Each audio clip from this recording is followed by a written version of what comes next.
O.J. Simpson? You got so many things going on. List for me the O.J. Simpson projects. You still with NBC?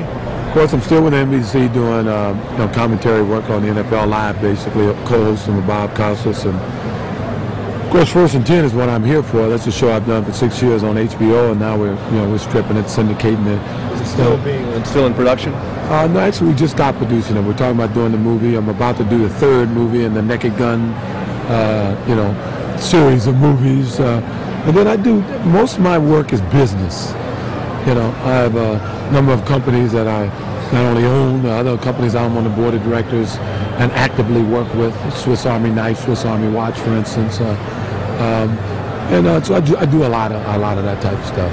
How did you ever think when you were doing football, were you able to look ahead and try to make any kind of plans? Did you know you were going to be doing NBC or being a movie star and this kind of thing, or it just happened? Well, as a kid, I never thought about it, but in my second year in pro ball, I got hurt and I missed half the season, and I was forced at that time to say, boy, it could be over this quick. I mean, this could have been the end of my career. What am I going to do when my football career is over? So it was about that time that I decided to start preparing myself for the eventuality of, eventually when my career would be over. And one of the things I started doing was producing TV shows that, I had a deal at Columbia, and I did. And then I got active more in real estate and in other businesses. Fast food business, for instance. I own a number of stores out west. Regular food, if you ever had a honey baked ham, I own a number of those stores out west. So and I try to be versatile. So what's your number one thing? Golf. I wish I could play on the golf tour. I wish I could be a senior in golf. Is the acting fun? I mean, you're in very fun roles. I don't know if it's as fun to do as it is for us to watch, but it's a lot of fun for us to watch. Well, I like working with interesting people who are fun. The Zuckers who do the Naked Gun stuff is fun. Peter Locke, Don Kushner who do First and 10. It's a lot of fun. It's different. It's humorous. But it touches in First and 10 on some serious issues that have arisen in sports. So I like more to try to make people smile than anything else. It's been my way. When I give speeches, I have a message within my speech, but I like to be entertaining because you don't want to be too heavy. And if someone picks something up from it, something that can help them in dealing with all the stress and pressures that we all are forced to, face with in our lives, all the better, But I like to try to make people smile.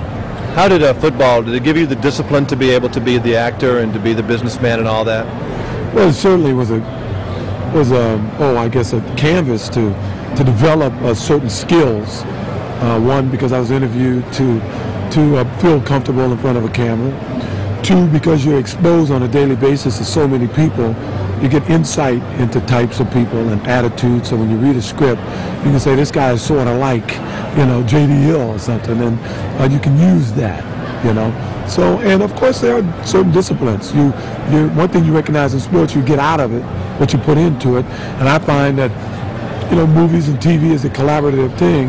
So, and that's what football is. So you get accustomed to working with people and judging their moods and giving. A key to being excelling in team sport is the ability to pull the best out of other people. Same thing in acting. Same thing in commentating. When I'm sitting up there with Bob Costas, is to let him be the best. Do what you can to let him be the best, and consequently, the show is better. I'm trying to nicely describe what they're doing to you in Naked Gun, but I mean, O.J. the boob or something. I don't know what they're abusing you in that movie. Well, yeah, I get abused and misused.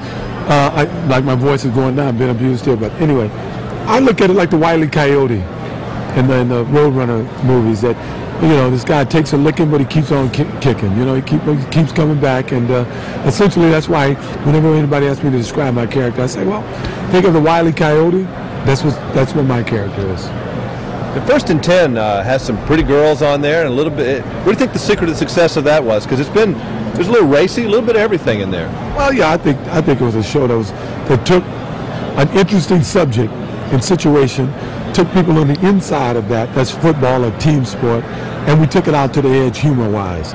We got a little broad with the humor on it, but there was very few things that happened in that show that I couldn't relate to, or one of the players wouldn't say happened. Matter of fact, most of our storylines came out of real life situations, and we just blew it up a little bit, And And some things you couldn't blow up enough.